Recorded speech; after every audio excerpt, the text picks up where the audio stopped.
প্রিয় শিক্ষার্থীবৃন্দ, ঢাকা সিটি কলেজের অনলাইন ক্লাসে সবাইকে স্বাগতম।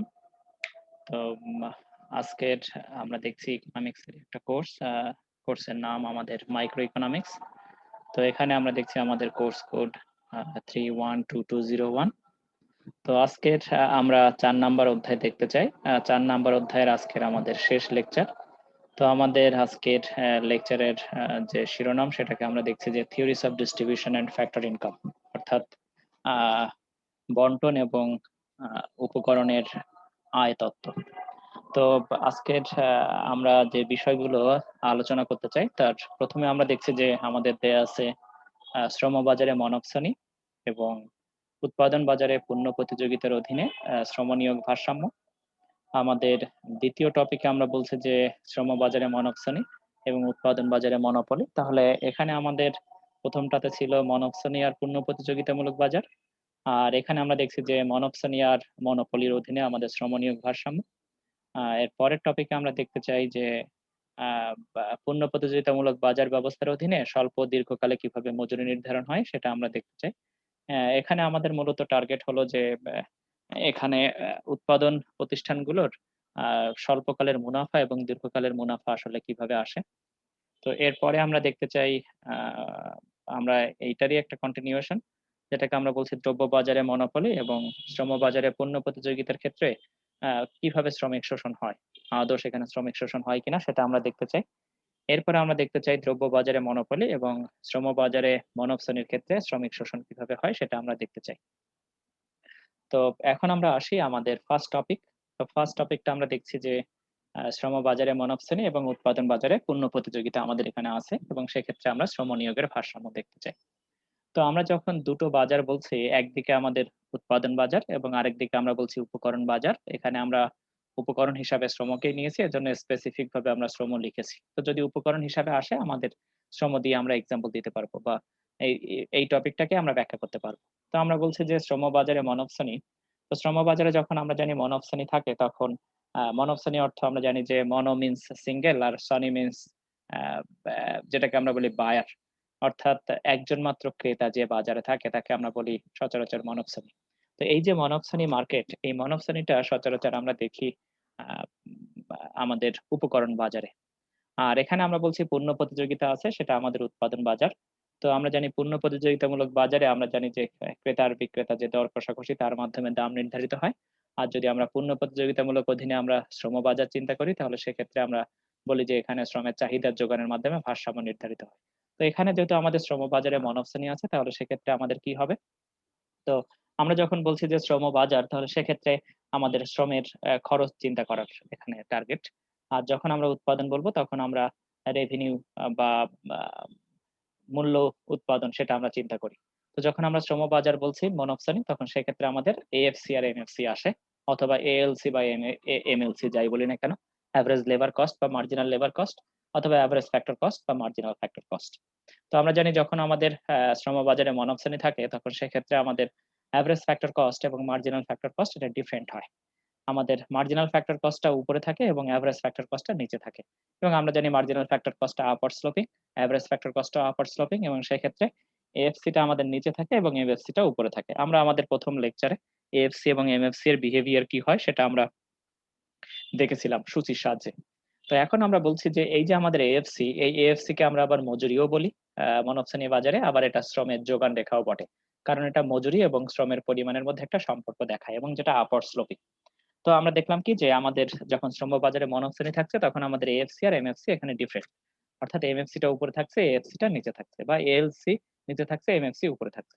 এখন আমরা বলছি কি যে উৎপাদন বাজারে যদি আমাদের পূর্ণ প্রতিযোগিতা থাকে তাহলে পূর্ণ প্রতিযোগিতা উৎপাদন বাজার বলে আমাদের ভিএমপি আর এমআরপি আসে। তো এখানে আমরা বলছি যে ভিএমপি আর এমআরপি আমাদের সমান হয় যখন পূর্ণ প্রতিযোগিতা থাকে। তো পূর্ণ প্রতিযোগিতা থাকলে ভিএমপি আর এমআরপি সমান হয় সেটা আমরা বলেছিলাম, কারণ এই মার্কেটে প্রাইস ফিক্স থাকে। এবং আমরা বলছি যে এই যে ভিএমপি বা এমআরপি লাইন, এই লাইনটা আমাদের ডাউনওয়ার্ড স্লোপিং হয়, অর্থাৎ নিম্নগামী হয়। তো এখানে নিম্নগামী হওয়ার কারণ কি? কারণ আমরা জানি যে আমাদের একটা মেইন বেসিক যে অ্যাসাম্পশন আমরা নিয়েছি সেই অ্যাসাম্পশনটা হলো যত শ্রম নিয়োগ করা হবে অতিরিক্ত শ্রম থেকে যে উৎপাদন, অর্থাৎ অতিরিক্ত শ্রমের উৎপাদনকে আমরা প্রান্তিক উৎপাদন বলি। তাহলে সেই প্রান্তিক উৎপাদনটা আমাদের ক্রমহ্রাসমান প্রান্তিক উৎপাদন হবে। অর্থাৎ এখানে ক্রমহ্রাসমান প্রান্তিক উৎপাদন বিধি কার্যকর হওয়ার ফলে আমাদের ভিএমপি বা এমআরপি লাইনটা এটা নিম্নগামী হয়। তাহলে এখান থেকে আমাদের বেসিক আমরা কি দেখলাম? এএফসি আর এমএফসি ডিফারেন্ট, কিন্তু ভিএমপি আর এমআরপি সেম। তো এখন আমরা আসি আমাদের ইকুইলিব্রিয়ামের অনুমিত শর্ত কি আছে? তো অনুমিত আমরা কি নিয়েছি এখানে? অ্যাসাম্পশনস আমরা বলছি, আগেই বলেছি মনোপসনি নিয়েছি আর পূর্ণ প্রতিযোগিতা নিয়েছি উৎপাদন বাজারের ক্ষেত্রে। আর এখানে আমরা নিয়েছি কি যে উৎপাদন ক্ষেত্রে ক্রমহ্রাসমান প্রান্তিক উৎপাদন বিধি কার্যকর। আর আমরা বলেছি যে শ্রমের অতিরিক্ত যে এককগুলো আছে সেগুলো আমাদের সমজাতীয়। তো এখন আমরা আসি যে এখানে আমাদের ভারসাম্যের শর্ত আমরা দেখছি। তো ভারসাম্যের ক্ষেত্রে আমরা দুটো শর্ত ব্যাখ্যা করি। একটাকে আমরা বলি নেসেসারি কন্ডিশন, আরেকটাকে আমরা বলি সাফিসিয়েন্ট কন্ডিশন। তো এখানে আমরা বলছি যে নেসেসারি বা প্রয়োজনীয় শর্ত আমাদের কি আছে? আমরা জানি সবসময় মার্জিনাল কন্ডিশন গুলো সেম হলে তাকে আমরা ভারসাম্যের শর্ত বলি। তো এখানে মার্জিনাল কন্ডিশন এর মধ্যে কি আছে? আমরা জানি যে মার্জিনাল রেভিনিউ আর মার্জিনাল কস্ট আমাদের বাজারে সমান হলে তখন তাকে আমরা ভারসাম্য বলি। তো এখানে আমাদের মার্জিনাল রেভিনিউটাকে আমরা বলছি মার্জিনাল রেভিনিউ প্রোডাক্ট, আর মার্জিনাল কস্টটাকে আমরা বলছি ফ্যাক্টর কস্ট অর্থাৎ লেবার কস্ট। তাহলে এই মার্কেটে আমাদের মার্জিনাল রেভিনিউ প্রোডাক্ট আর মার্জিনাল ফ্যাক্টর কস্ট সমান হবে। শুধু সমান হলেই হবে না, নিজ দিক থেকে সেটাও সমান হতে পারে। কিন্তু আমরা এখানে যখন পর্যাপ্ত শর্ত যাব তখন আমরা বলছি যে আমাদের মার্জিনাল রেভিনিউ প্রোডাক্ট লাইনটা আমাদের মার্জিনাল ফ্যাক্টর কস্ট লাইনকে উপর দিক থেকে সেট করবে। অর্থাৎ এটা নিজ দিক থেকে সেট করলে ভারসাম্য হয় না, কারণ সেখানে আরো এক্সট্রা মার্জিনাল প্রফিট থাকে। ফলে দেখা যায় কি অবশ্যই আমাদের রেভিনিউ প্রোডাক্ট কার্ভটা মার্জিনাল ফ্যাক্টর কস্ট কার্ভকে উপর দিক থেকে সেট করবে।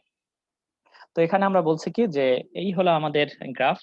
তো এই গ্রাফে আমরা দেখছি যে এখানে আমাদের দেয়া আছে যে এটা আমাদের ভূমি অক্ষ। তো ভূমি অক্ষে আমাদের দেয়া আছে লেবার শ্রমের পরিমাণ, যেটাকে আমরা বললাম এল। আর উপরে আমাদের দেয়া আছে ওয়েজ মার্জিনাল ফ্যাক্টর কস্ট। শুধু ওয়েজ নিলেও আমাদের সমস্যা ছিল না, কিন্তু আমরা যেহেতু এখানে সবগুলো নিয়েছি এখানে সবগুলো লিখে দিয়েছি। Wage, marginal revenue product, value marginal product, marginal factor cost সেগুলো আমরা নিয়েছি। তো এখন আমরা বলছি এখানে আমাদের পূর্ণ প্রতিযোগিতা আছে। তাহলে আমরা পূর্ণ প্রতিযোগিতা বললেই উৎপাদন বাজারে যেহেতু পূর্ণ প্রতিযোগিতা, তাহলে আমরা ভিএমপি আর এমআরপির দিকে তাকাই। তাহলে এখানে আমরা কি দেখছি যে আমাদের ভিএমপি আর এমআরপি লাইন এটা অবশ্যই নিম্নগামী হবে, কারণ ক্রমহ্রাসমান প্রান্তিক উৎপাদন বিধি আমরা নিয়েছি। ফলে দেখা যাচ্ছে কি যে ভিএমপি আর এমআরপি লাইনটা আমাদের এখানে সেম। এখানে মার্কেট প্রাইস সেম। ফলে দেখা যায় কি ভিএমপি আর এমআরপি লাইনটা ডাউনওয়ার্ড স্লোপিং, এবং যেটা আমাদের সেম, এমআরপি আর ভিএমপি লাইন সেম। তাহলে এই হলো আমাদের এমআরপি আর ভিএমপি লাইন। এখন আমরা আসি আমাদের শ্রম বাজারটা দেখি। শ্রম বাজারে মনোপসনি আছে।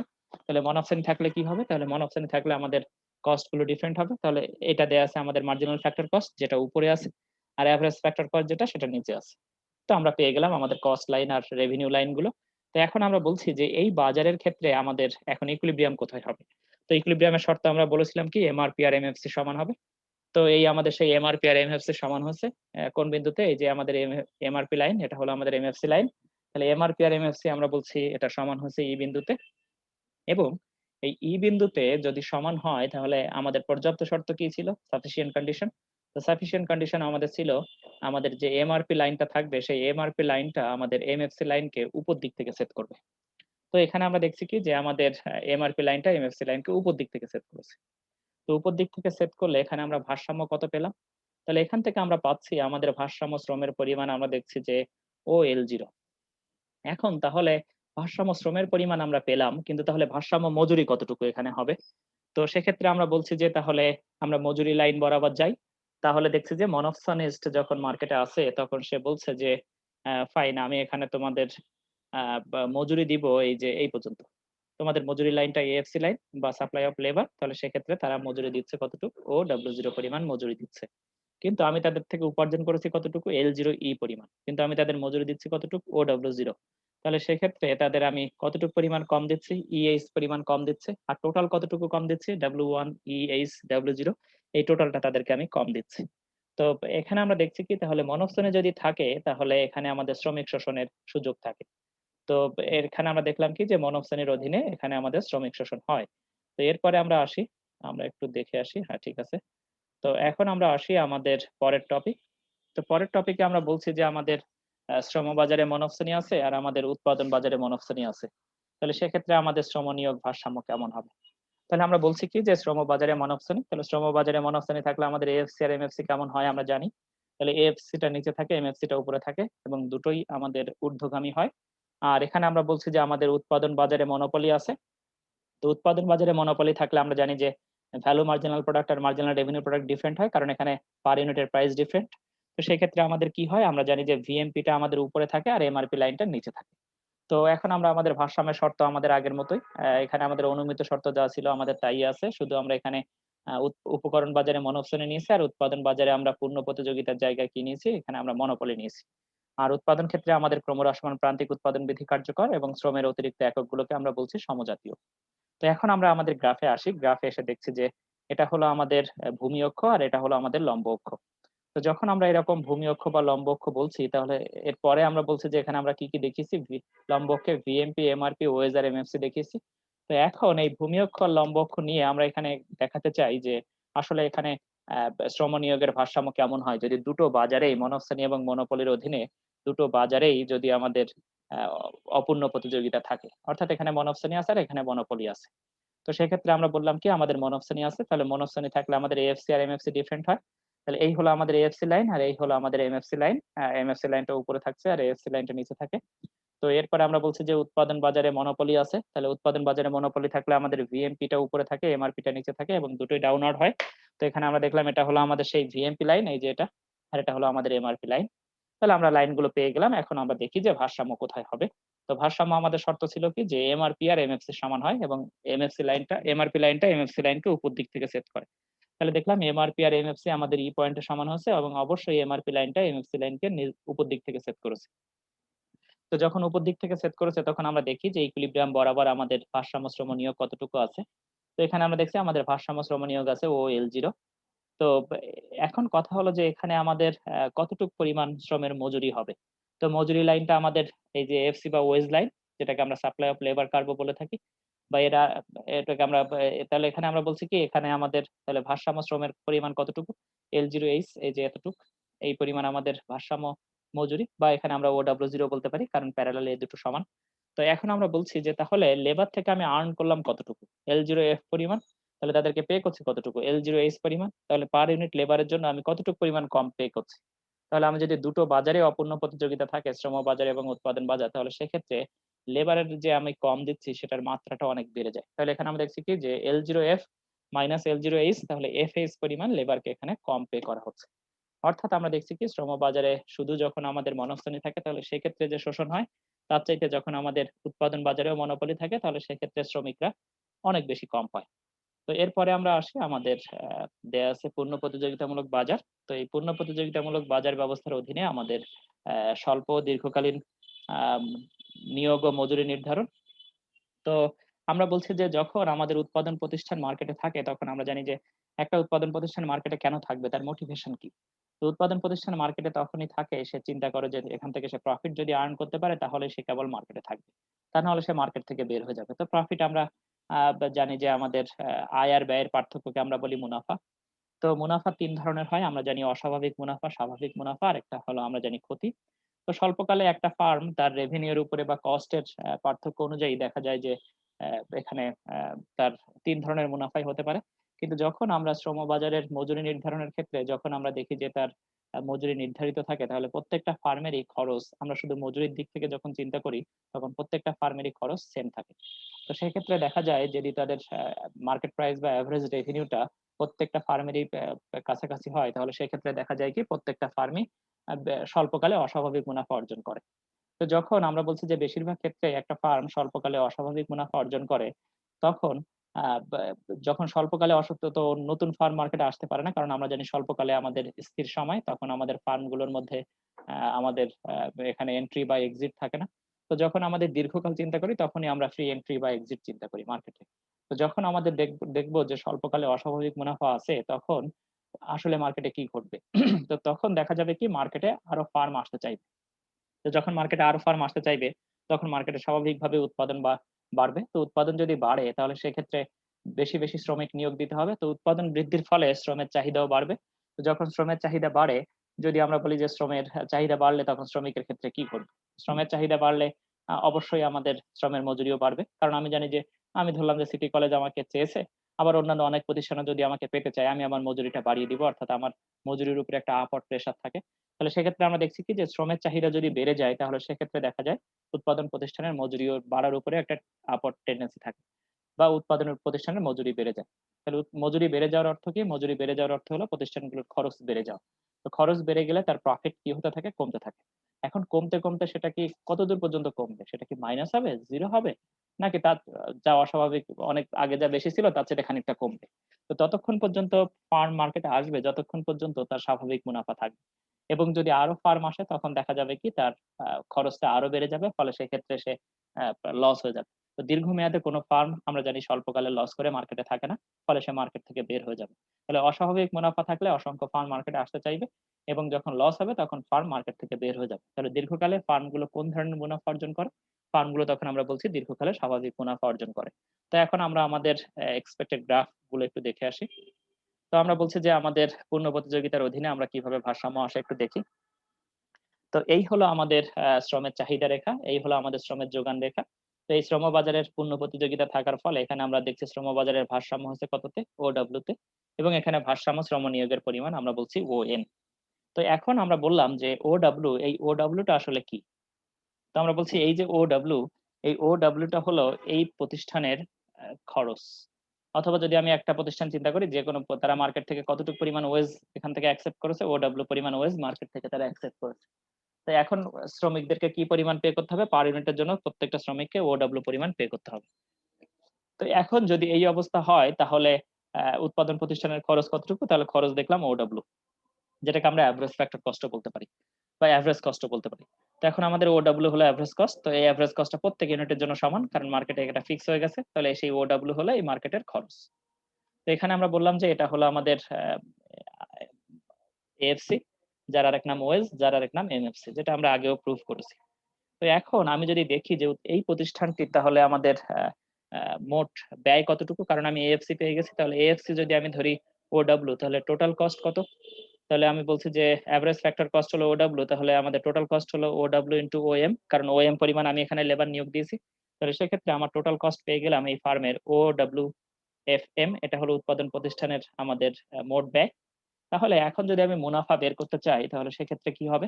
তাহলে মুনাফা বের করতে গেলে আমাদের এভারেজ রেভিনিউ লাগবে। তো তার আগে দেখে আসি যে আমি OM টা কিভাবে পেলাম। আমাদের এটা হলো ভ্যালু মার্জিনাল প্রোডাক্ট বা মার্জিনাল রেভিনিউ প্রোডাক্ট। তাহলে সেই লাইনটা আমাদের উপর দিক থেকে সেট করেছে MFC লাইনকে, যেটাকে আমরা বলছি ভারসাম্য বিন্দু F। F বিন্দুতে আমাদের ভারসাম্য শ্রমের পরিমাণ OM এবং এখান থেকে আমরা ভারসাম্য মজুরি পেয়েছিলাম OW। এখন আমরা বলছি যেহেতু অস্বাভাবিক মুনাফা থাকে ফলে আমাদের এই মার্জিনাল ফ্যাক্টর কস্টের চাইতে আমাদের এভারেজ রেভিনিউটা বেশি হয়। এখানে মার্জিনাল ফ্যাক্টর কস্ট বা এভারেজ ফ্যাক্টর কস্ট OW। তাহলে এখান থেকে আমরা দেখলাম কি আমাদের এভারেজ রেভিনিউটা এখান থেকে বাড়ছে। বাড়তে যতক্ষণ পর্যন্ত VMP বা MRP কে সে না পেয়েছে ততক্ষণ পর্যন্ত বেড়েছে, তারপরে আবার কমে গেছে। অর্থাৎ আমরা বলছি কি VMP লাইনটা যখন আমাদের ARP লাইনকে সেট করে তখন সেখানে ARP টা সর্বোচ্চ থাকে। তো এখানে আমরা দেখলাম কি এই বরাবর আমরা ARP তে যেয়ে দেখছি যে এখানে আমাদের এভারেজ রেভিনিউটা MB, এই যে আমাদের MB। তো যেটাকে আমরা বলছি OA। তাহলে এভারেজ রেভিনিউ যদি OA হয় তাহলে ফার্মের টোটাল রেভিনিউ কত? তাহলে টোটাল রেভিনিউ হলো OA ইনটু OM। তাহলে OABM এটা হলো ফার্মের টোটাল রেভিনিউ। আর টোটাল কস্ট আমরা পেলাম OWFM।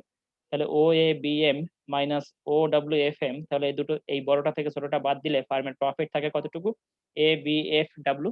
তাহলে এই ABFW হলো আমাদের এই প্রতিষ্ঠানের মুনাফা। তাহলে এখন যদি দেখে যে উৎপাদন প্রতিষ্ঠানগুলো বাইরে থেকে দেখছে যে তাদের অস্বাভাবিক মুনাফা আছে, তাহলে অস্বাভাবিক মুনাফা হলে তখন দীর্ঘকালে আমাদের নতুন নতুন ফার্ম মার্কেটে আসবে। নতুন নতুন ফার্ম যখন মার্কেটে আসবে তখন তাদের উৎপাদন চাহিদাও বাড়বে। তো উৎপাদন চাহিদা বাড়লে শ্রমের চাহিদাও বাড়বে। তো এখান থেকে আমরা দেখছি শ্রমের চাহিদা আগে ছিল ডি লাইন, এখন বেড়ে হয়েছে ডি প্রাইম। তো আগে আমাদের মজুরি ছিল ডাব্লু, এই যে আমাদের মজুরি ছিল ডাব্লু। এখন আমরা দেখছি কি মজুরি বেড়ে হয়েছে, এখানে আমাদের নতুন আহ, শ্রমের চাহিদা লাইন হচ্ছে ডি প্রাইম। আর আমাদের ইকুইলিব্রিয়ামের জন্য আমাদের সাপ্লাই কার্ভ আছে এস। তো ইকুইলিব্রিয়াম নতুন পয়েন্টটাকে আমরা বলছি ই প্রাইম। তো সেই ই প্রাইমে আমাদের শ্রমের মজুরি বেড়ে হয়েছে OW থেকে OW প্রাইম এবং এখানে আমাদের শ্রমের চাহিদা বেড়ে হয়েছে ON থেকে ON প্রাইম। তো যদি এই কন্ডিশন হয় তখন কি হবে? কতক্ষণ পর্যন্ত ফার্ম মার্কেটে আসবে?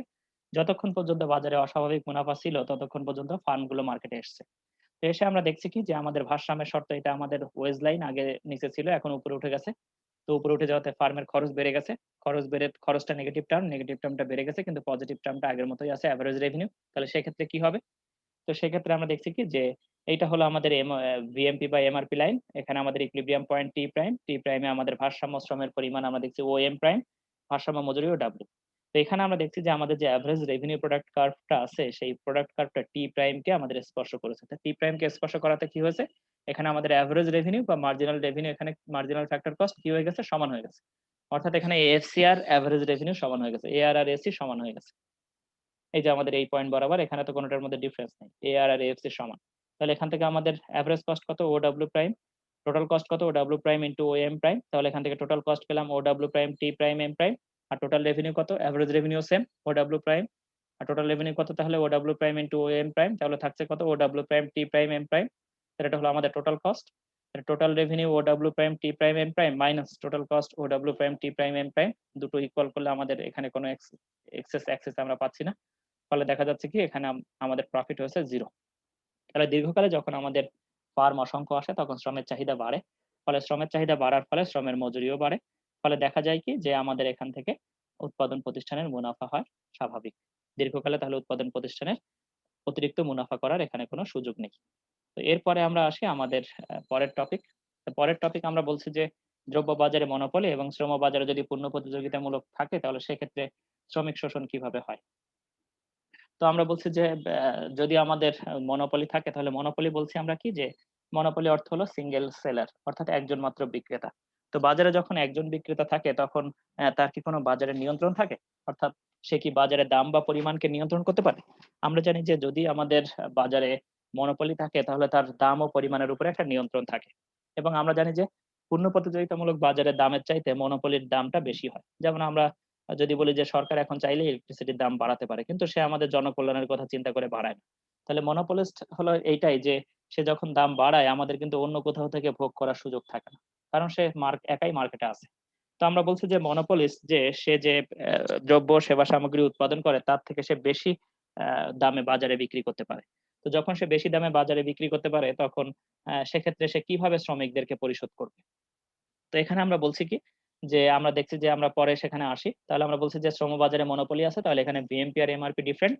এবং আমরা বলছি পূর্ণ প্রতিযোগিতামূলক বাজারে আমাদের আ আ শ্রম বাজারে পূর্ণ প্রতিযোগিতা আছে, তাহলে সেক্ষেত্রে আমাদের এএফসি আর এমএফসি বা এএলসি বা এমএলসি সমান হয় বা ওয়েজ সমান হয়।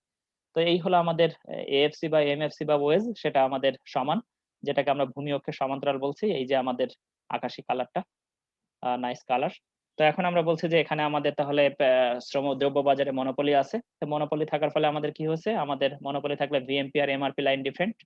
তো এই হলো আমাদের সেই ভিএমপি লাইন, যেটাকে আমরা বলছি ইয়েলো কালার। আর এমআরপি লাইন এটা হলো আমাদের রেড কালার। তো আমাদের ভারসাম্যের শর্ত কি? এমআরপি মার্জিনাল রেভিনিউ আর মার্জিনাল কস্ট সমান হয় এবং উপর দিক থেকে সেট করে। তা এই হলো আমাদের মার্জিনাল রেভিনিউ আর এই হলো আমাদের মার্জিনাল কস্ট। যার একটা মার্জিনাল ফ্যাক্টর কস্ট, যা বলি না কেন মার্জিনাল লেবার কস্ট বা এভারেজ লেবার কস্ট বা এভারেজ ফ্যাক্টর কস্ট এটাও বলা যায়।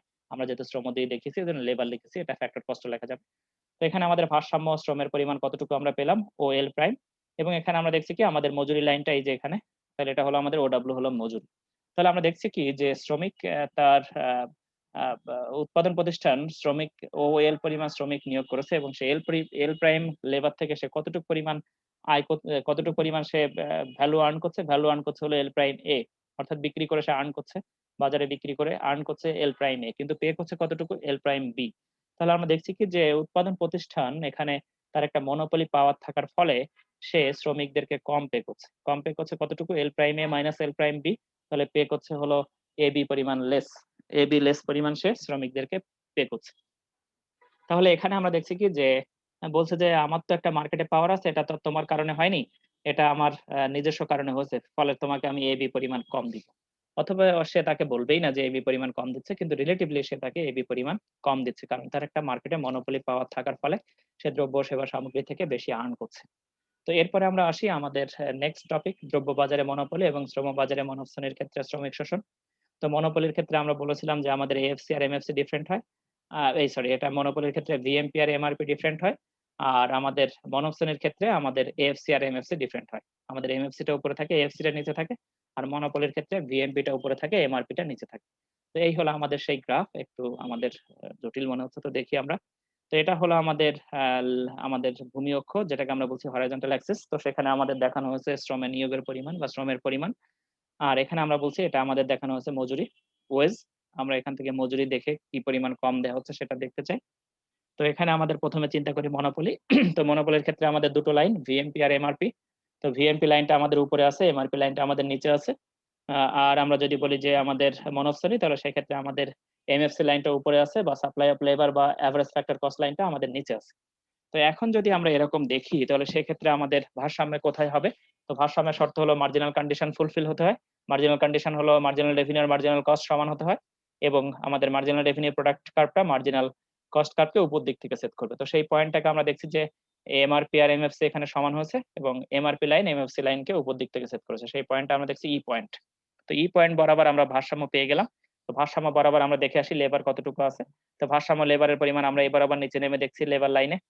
ও এল প্রাইম হলো আমাদের ভারসাম্য শ্রমের পরিমাণ। তো এখন আমরা বলছি যে এখানে তাহলে মজুরি কতটুকু?